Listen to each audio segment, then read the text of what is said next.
তরকারিটা নেড়ে নিয়েছি, দেখো কি সুন্দর চমৎকার কালার এসেছে। আসসালামু আলাইকুম। এখন আমি যে রেসিপিটা করতে চলেছি সেটাই তোমাদের সঙ্গে শেয়ার করছি। তো এখানে আছে গরুর ফ্যাপসা।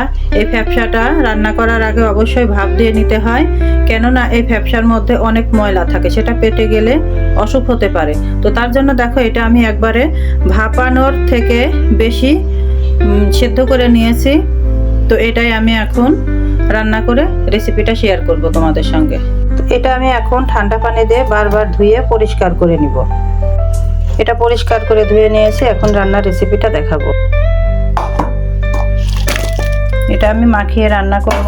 তো তার জন্য প্রথমে পেঁয়াজ দিয়ে দিলাম, এখানে আদা রসুনের পেস্ট দিয়ে দিলাম, গরম মশলা, ডাল, ফল, লবঙ্গ, তেজপাতা, স্বাদ অনুযায়ী লবণ দিয়ে দিলাম,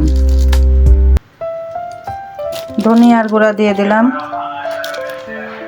3 টেবিল চামচ, কাঁচামরিচ দেয়া আছে, এখানে আমি শুকনা মরিচের গুঁড়া ব্যবহার করলাম 1.5 টেবিল চামচ, কাঁচামরিচের পেস্ট দেওয়া আছে, আদা রসুনের পেস্ট দেওয়া আছে 4 টেবিল চামচ করে। এটা আমি ভালো করে হাত দিয়ে মাখিয়ে নিচ্ছি।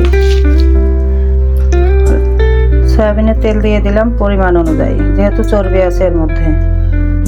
কালো গোলমরিচ দিয়ে দিলাম 8 থেকে 9টা। এই মাটি ফ্যাপসা দেখো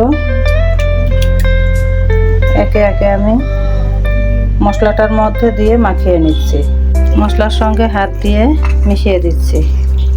এতে মশলা লেগেছিল, শুধু সেই হাতটা ধুয়ে সামান্য একটু পানি দিয়েছি। গুঁড়াটা দেওয়া হয়েছিল না, এখন হলুদের গুঁড়াটা দিয়ে দিলাম। আলু বোখারা দিলাম 3টা। এটা এখন ভালো করে এটার সঙ্গে মশলাগুলো মিশিয়ে নেব। ক্যামেরায় ঝোলের পানি দিয়ে কষিয়ে নিয়েছি, এখন আবার ঝোলের পানি দিচ্ছি।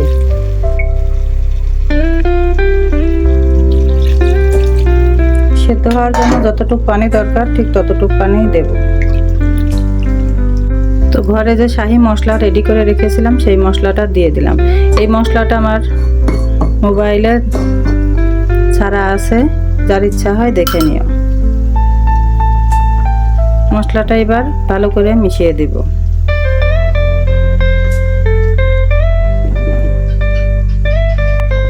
আর একটু ভাজা জিরার পাউডার দিয়ে দিলাম।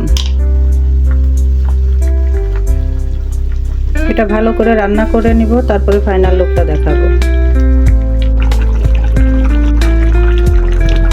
নামানোর আগে অবশ্যই লবণটা চেখে নিতে হবে। তো রান্নাটা আমার হয়ে গেছে, এখন নামিয়ে পরিবেশন করে দেখাবো। তো গরুর মাটি ফ্যাপসা রান্না করা হয়ে গেল। ভালো লাগলে ফলো, কমেন্ট, শেয়ার করে দিও।